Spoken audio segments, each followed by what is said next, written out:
everyone, Megan here.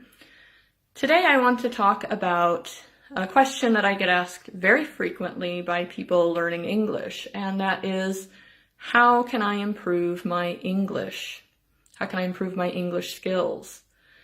This is a very important question for anybody learning any language. How do you go about improving your abilities?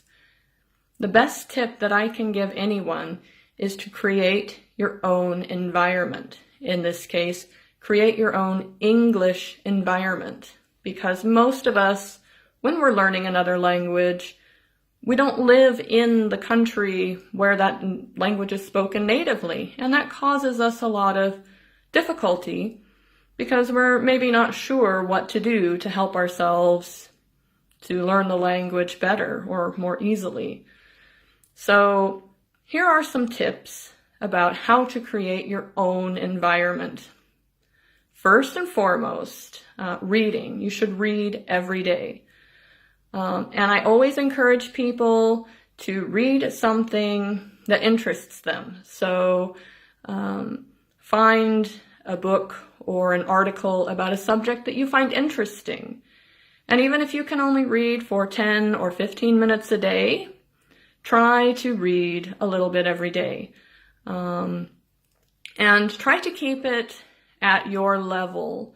So let's say you're an intermediate English speaker, but you're trying to read a very difficult book. That might not be the best idea. You don't want it to be too hard. If you're a beginner, then you should start with children's books. And I know people might think, well, I'm too old for that. I'm an adult, but your level of English is only at that level. I'm learning Norwegian and I'm still a beginner, so I read children's books in Norwegian, young children's books. And there's no shame in that. It means that you will get through the material and it's not so overwhelming because there's still a lot of words you won't know. So keep it a little bit level appropriate. If you find something interesting and it proves to be a bit too hard, try to find something a little simpler. And when you come across a word you don't know, write it down and look it up in the dictionary. I think a lot of people are forgetting to use a dictionary these days, and it's very helpful in learning, what does a word mean. Next, I say write every day. So this can be many different things. You can write your grocery list in English, or write a list of things you need to get done that day in English. Keep a journal and write about your day or how you felt about something that happened, or maybe something that you watched. You can reflect on it. You can also take a picture of a flower or some scenery or a car and try to describe it in as much detail as possible. And this will help you, to expand your vocabulary slowly as you look at it. And maybe you can then go back and look up, okay, how could I say this better? What could I add to it further to improve my vocabulary? Then I always say, listen. So find a show, whether it's a TV series, a movie, some news programs, documentaries. Watch them in English. That way you can listen to native English speakers, and you will see it a lot of times in context with how we respond to things, the way that we intonate words and sentences, and the emotion we put behind it in different ways. And also just the pronunciation and grammatical order of sentences will be there for you, and you'll just be listening to it as you go along. Again, if there's a word you come across that you're unsure of, and write it down. And maybe that's harder because you're listening to it and you're not quite sure how to spell it or quite sure what people were saying. But you could also come to maybe the community here and ask, well, do you know this show or this article? There's some words in it I don't know. Maybe somebody can help.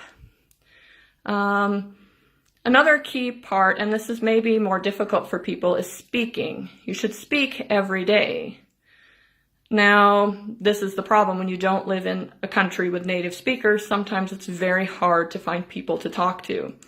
One thing I do is encourage people to find friends to speak with. No, they're not maybe native speakers, but it doesn't matter. If you're practicing the language, if you're practicing opening up your mouth and saying the words, that's still better than not opening your mouth at all. So ask some of your friends who might be interested in English as well, if they would mind speaking with you for a few minutes every day. It would be good for all of you. If you have no one to speak with or you want to practice more, you can read aloud. So that book or article that you're reading, you can read it out loud, and that also gets your mouth more familiar with saying the word. You might still be a little bit off. That's okay. The more you say it, the more familiar it will become to you. You can also repeat things that you hear in the show that you're watching. So if you're watching, a series, you can just go back or pause it and say, okay, I want to say this sentence now, and try to repeat the sentence the way that the people are saying it in the show.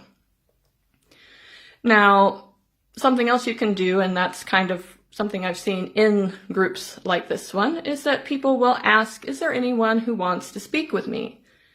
And you can always try to find people, because everybody here is trying to learn English. Maybe they want to get together on Skype or WhatsApp Messenger and,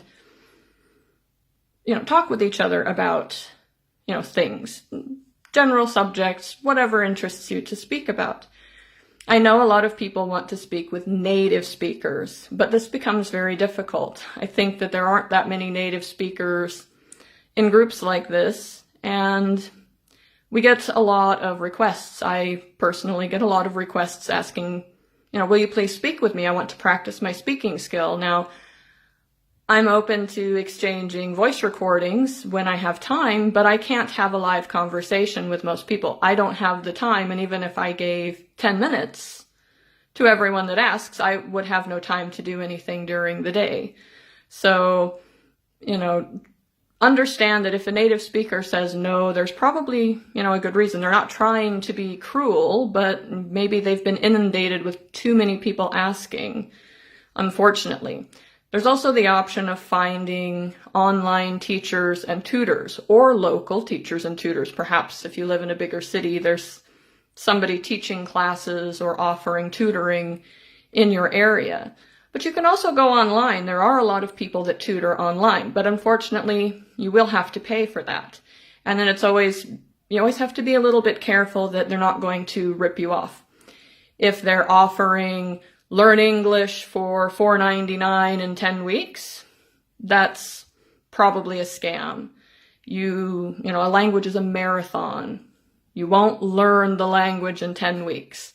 You may learn some important things. But anything that advertises that you can, speak better, speak perfect, English or any other language in X amount of weeks is a ripoff. When I went to Dutch class, when I lived in the Netherlands, it took 1 to 2 years of 3 hours a day, 5 days a week or more. And that was then also having to turn around and study for about as many hours at home before you spoke the language well enough to attend university. And that didn't mean you were fluent, it just meant you could cope with the university level of Dutch. So languages are marathons. Anything that promises a quick fix is probably a scam. Now, 2 other things is vocabulary. Vocabulary is important. And like I said, tips like writing down words you don't know when you come across them, look them up, but then practice them. Try to use them in a sentence, either say it out loud or write it down. Very good ways to practice using the word. And something that I encourage people to do, my mom taught me to do it even with English, was try to learn 1 new word a day. So find a word in the dictionary or in your book that you don't know and just pick that as your word for the day to study and learn how to use it. One last thing is to understand the culture behind the language, because if you know all of the words but you don't know the way that people think, you will still make a lot of mistakes and be misunderstood. Now, a good example of this was sometimes, we say things in a certain way in our own culture, but it comes out wrong in other cultures. So I know when I was hanging out in Chinese chat rooms, many of the Chinese people were saying, "I am coming." And it was to announce that they were in, the group. They were ready to talk with everybody. It was perfectly normal for them to say this. But in English, we don't announce our arrival. We don't say, "I am coming." We don't say, "I am here." We just come into a group and say hello or start to engage in the conversation that's going on. So you need to know the way that the culture works, and certain ways of speaking to people may be appropriate or inappropriate based on culture. And this can be very difficult because we all come from very different cultures, and even the way that we speak in the US where I come from, or perhaps, even the UK can vary. Some of our vocabulary is different, but even the way we might address each other or joke about something could be a little bit different. Learn about jokes. Learn about idioms. These are all key things to pick up on, slang, because you will run into it in everyday life speaking with a native speaker. So these are a few tips that I can give you about creating your own English environment. If you have any questions about anything I've said in this video, please feel free to ask below in the comments. And I really hope that some of this was useful for you. So take care and have a good day. Bye-bye.